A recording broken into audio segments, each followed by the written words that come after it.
To say the new Acura NSX is highly anticipated would be like saying that dinner is highly anticipated after you skipped lunch and breakfast and maybe dinner the day before. Here it is. After not one but two concept cars at previous Detroit auto shows, we have the all-new reimagined Acura NSX reprises a storied Acura nameplate from the 1990s and early 2000s. Let's take a look at everything. Now, like the original NSX and both concepts that previewed this car, a mid-engine car, very low slung to the ground here. Acura's shield-like grille kind of gets to its smallest point yet. It's almost just kind of a stripe here below the Acura logo. You get around the side, obviously, huge fenders, cooling ducts here. They actually work, the ones behind the front doors here, funnel air into the mid-engine layout. These pillars kind of funnel air over the rear, the trunk right there. Let's talk about that engine. It's a V6 engine, twin turbocharged, Acura says, and it's got 3 electric motors to help it out. 1 electric motor comes back here, 2 are in the front. So you get an all-wheel drive system that's torque vectoring with electric motors up front and electric motor in the back. There's no plug-in system for this, so it drives much like a conventional hybrid, but Acura says it'll have plenty of torque because of all that instant traction you get from the beginning from those electric motors. It'll also have more than 550 horsepower.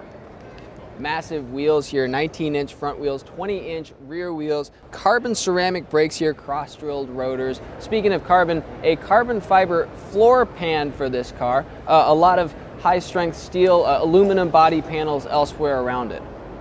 A lot of supercars these days, like the BMW i8, Audi R8, have actual kind of parts bin pieces from their respective automakers. Kind of the same situation here, a fairly inviting interior actually, more so than what you'd necessarily expect seeing the outside of the car. Fairly thin A-pillars really do help with visibility more than you'd think.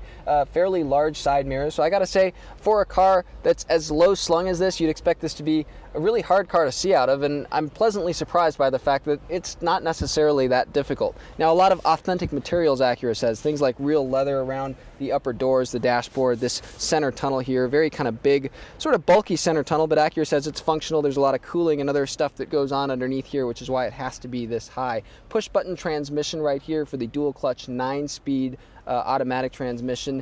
There's an IDS, integrated dynamic system here. That's a system that Acura has in a few other models that adjusts various drivetrain modes. Look at this giant knob. It just sits right here underneath the starter button so that you can really turn things at a moment's notice instead of having to look at a smaller button.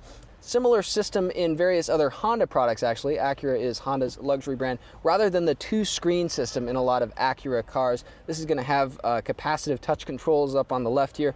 We've never been big fans of the way that system works, but it's reasonably fast otherwise, so hopefully it kind of works out the same. Obviously, in a supercar, not a lot of storage areas here, really along the center tunnel here, but no cup holders, you'll notice. Now, there is a little port right here, which Acura says there's going to be kind of a cup holder thing that fits into the glove compartment. It'll have 2 integrated cup holders. You can kind of plug it in here and have a couple cups, although if you'd have a second cup, it meant that you had a passenger, and that would mean that this would really kind of encroach on them. Yeah, figure that out.